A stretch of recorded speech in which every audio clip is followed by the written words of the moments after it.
तो हमारे साथ आज हैं देश के एचआरडी मिनिस्टर रमेश पोखरियाल निशंक जी। इस वक्त लगभग 33 करोड़ बच्चों का भविष्य इनके हाथ में आ गया है और साथ ही एक बहुत बड़ी चुनौती आ गई है, वो है कोरोना वायरस की महामारी की, जिसमें तमाम स्कूल बंद हैं, कॉलेजेस बंद हैं और बच्चे परेशान हैं कि करना है तो क्या करना है। एकाएक जो ये महामारी आई है और ये पूरी दुनिया के सामने गहरे संकट का एक समय आया है, लेकिन जैसे आपने कहा कि उन बच्चों के भविष्य का सवाल है। हम लोगों ने, जैसे हमारे देश के प्रधानमंत्री नरेंद्र मोदी जी बार बार कहते हैं कि यदि बड़ी चुनौती हो और उस बड़ी चुनौती का डट कर के मुकाबला हो तो वही चुनौती अवसरों में भी तब्दील होती है। और हमारी शिक्षा मंत्रालय ने इसकी कोशिश की कि हम उन बच्चों को एक साथ जो घरों पर हैं उनको हम ऑनलाइन शिक्षा दे सकें। और मुझे इस बात की खुशी है कि हम लोगों ने बच्चों को निराश नहीं होने दिया, अभिभावकों को परेशान नहीं होने दिया और पूरा देश एक साथ हम ऑनलाइन पर लाए हैं। और आज हम अध्यापक और अभिभावक दोनों मिलकर के उस बच्चे को संभाल रहे हैं और उसका पाठ्यक्रम भी सुनिश्चित। लेकिन जैसे आपने कहा कि प्रधानमंत्री नरेंद्र मोदी ने कहा कि इस चुनौती को एक अवसर के रूप में बदलना चाहिए। जब बच्चों को भी यही नहीं पता है कि उनका भविष्य क्या होगा, तो फिर किस तरह के अवसर मिलेंगे आगे जाकर, एडमिशन के अवसर या फिर जॉब के, इस पर क्या है तैयारी? नहीं, बच्चों को मालूम है उनका भविष्य क्या होगा, वो तय हो गया। जो अस्थिरता थी वो अस्थिरता खत्म कर दिया हमने। अस्थिरता थी अभिभावकों के मन में, पता नहीं क्या होता है, घर पर पढ़े, बच्चों के मन में भी थी कि अब क्या होगा, लेकिन उस अस्थिरता को तो हमने ख़त्म कर दिया। हमने कहा जो छूटे हुए पेपर हैं वो समय पर होंगे। सीबीएसई के जो पेपर हैं उसकी तिथियां निश्चित की हैं कि इस 1 जुलाई से 15 जुलाई तक वो पेपर होंगे।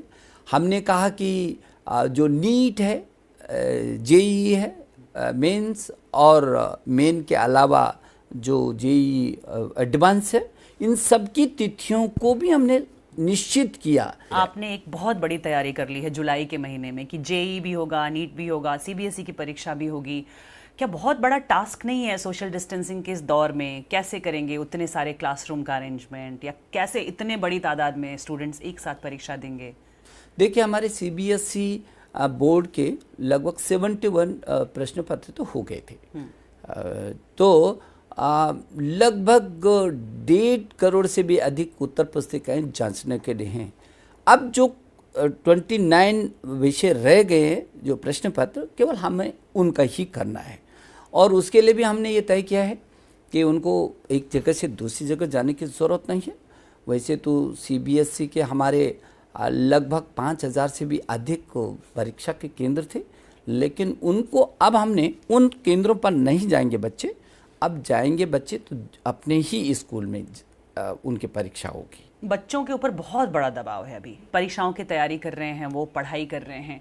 जब वो परीक्षा देने जाएंगे तो परफॉर्मेंस का उनके ऊपर प्रेशर रहेगा। उसके बाद उनके ऊपर सोशल डिस्टेंसिंग बरकरार रखने का डर होगा, संक्रमण से बचने का डर होगा, और कुल मिलाकर ये बहुत ज़्यादा उनके लिए मानसिक तौर पर भारी होगा। जो लिखने पढ़ने वाले बच्चे हैं उनको लगता है परीक्षा ज़रूर होनी चाहिए, क्योंकि उनको तैयारी होती है तो उनके नंबर जो मेरिट बनती है तो वो उसमें है, उनका दबाव है कि परीक्षा ज़रूर होनी चाहिए।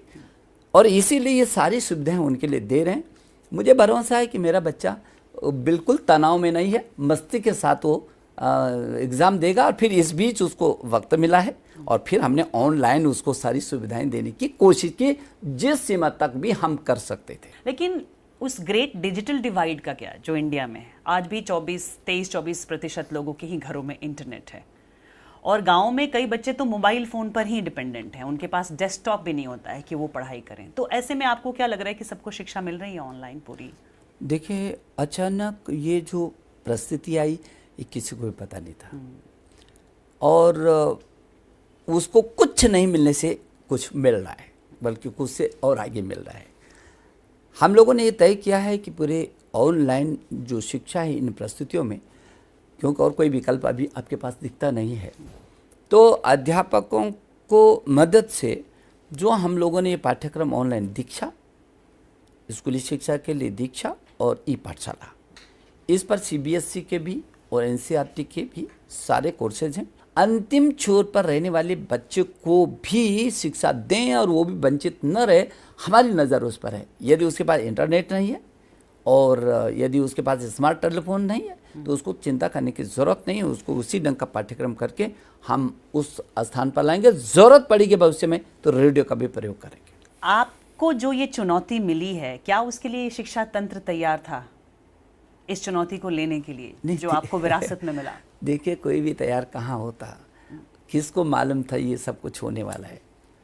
लेकिन हाँ, हम लोग भविष्य की तैयारियों में जुटे हुए थे कि एक दिन ऐसा ज़रूर आना है जब शिक्षा को ऑनलाइन होना है।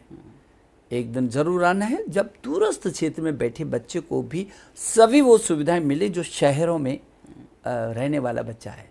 तो इसकी जो तैयारी में हम लोग जुटे थे वो एकाएक जैसे आया तो हमने और स्पीड बढ़ाई उसकी, और बहुत तेज़ी से बढ़ा करके हमने काफ़ी कुछ उसको पकड़ने की कोशिश की। लेकिन क्या आपको नहीं लगता कि भारत में शिक्षा तंत्र जो है वो कभी किसी सरकार की प्रायोरिटी रहा है?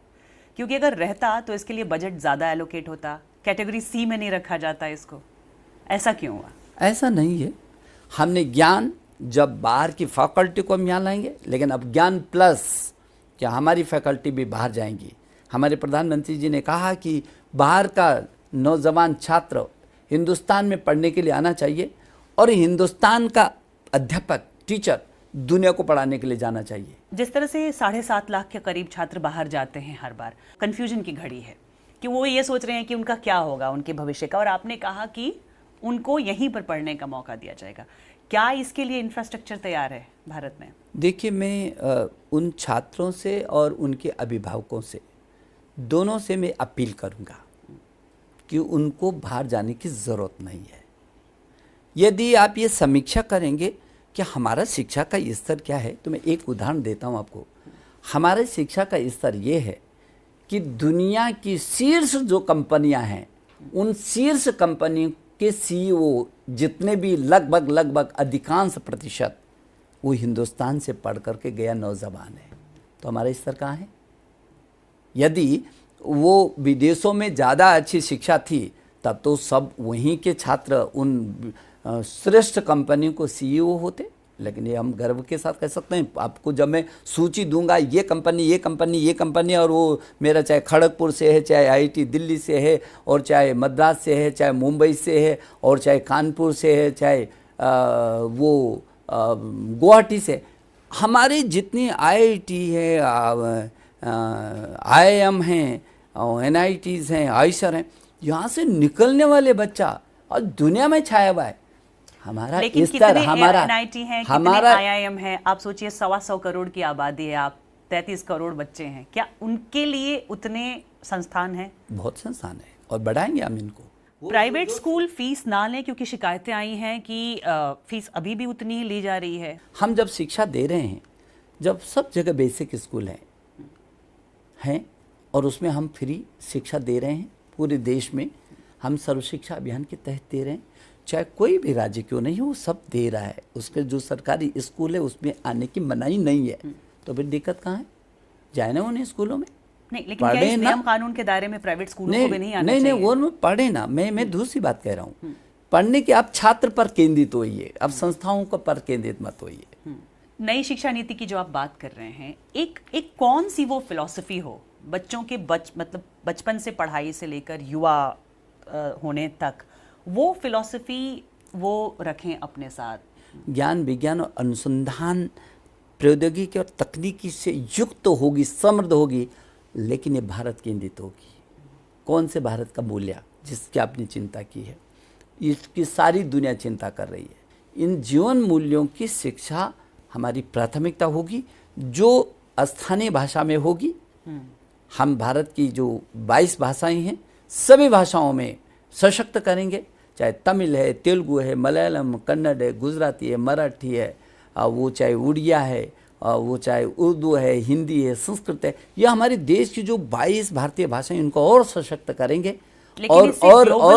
और इसके माध्यम से हम ग्लोबल बनेगा ना। हम ये देश, हिंदुस्तान 130 करोड़ लोगों का देश है, ये दुनिया में छाएगी। हमारा जो विजन है, हमारा जो संस्कार है, और जो हमारे जीवन मूल्य हैं जिसकी आज दुनिया को ज़रूरत है, वो सभी उसी पाठ्यक्रम के साथ जोड़ते हुए लेकर के जाएंगे हम उसको। फ्यूचर ऑफ एजुकेशन, जब ये दुनिया बदल रही है कोरोना दौर के बाद, तो आप कैसा देखते हैं, क्या क्या बदलाव आएंगे? वो तो पूरी दुनिया में ही बदलाव आएंगे। इस कोरोना के बाद दुनिया का अपने तरीके का एक दुनिया होगी।